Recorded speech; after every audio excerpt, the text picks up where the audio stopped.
Ja, een jaar geleden was ik hier ook bij het Wilhelmina Kinderziekenhuis. De plek waar wetenschappers druk op zoek zijn naar een medicijn tegen de vreselijke ziekte van Batten. Er is in het afgelopen jaar heel veel gebeurd en ik ga hier binnen met de personen praten die het onderzoek hebben gedaan. Kom met me mee.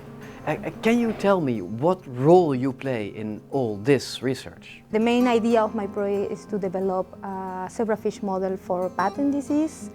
I know that sounds very Strange.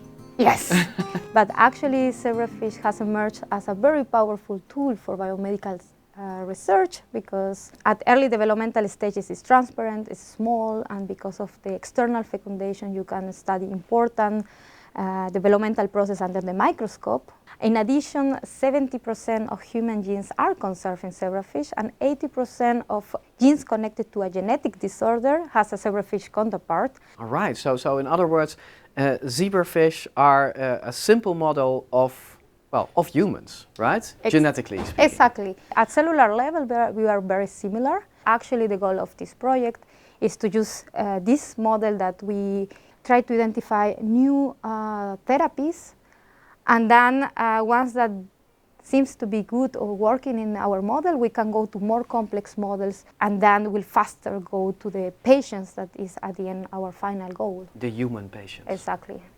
Yeah, we've heard about the zebrafish project last year. A year has passed.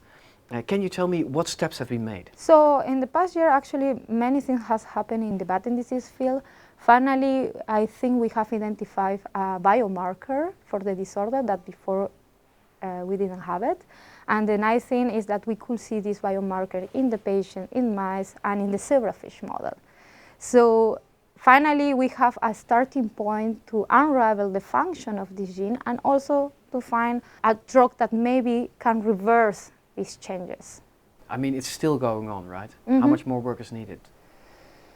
Well, I think the work will continue until we find a treatment to the patient, and also to completely understand all these events that is happening in the cells that lead to this fatal outcome. Okay, so tell me then, what is the next step you're planning to do the coming months in this project? So the next plan is, now that we have a readout to test drugs, actually we are looking for drugs that has been maybe used in another similar disorders and see if they can reverse the abnormal accumulation of the biomarker that we observe in Batten disease.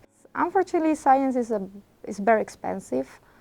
A lot of consumables is required. A lot of expertise also is needed. Sometimes we need to outsource this, and also to keep developing new technologies, we need to be innovative. So we need to invest in new equipments. By destiny, I started to work with zebrafish in my bachelor and my master time to try to understand the function of the prion protein. And then I found this really nice project in Luxembourg that was about Batten disease. And I feel very lucky that now I can come here to Utrecht and keep developing the project. This is a very unique environment for me, where you have researchers and clinicians and an association dedicated for Batten disease working together. And this, I think, is the only way to accelerate to find a cure at the end.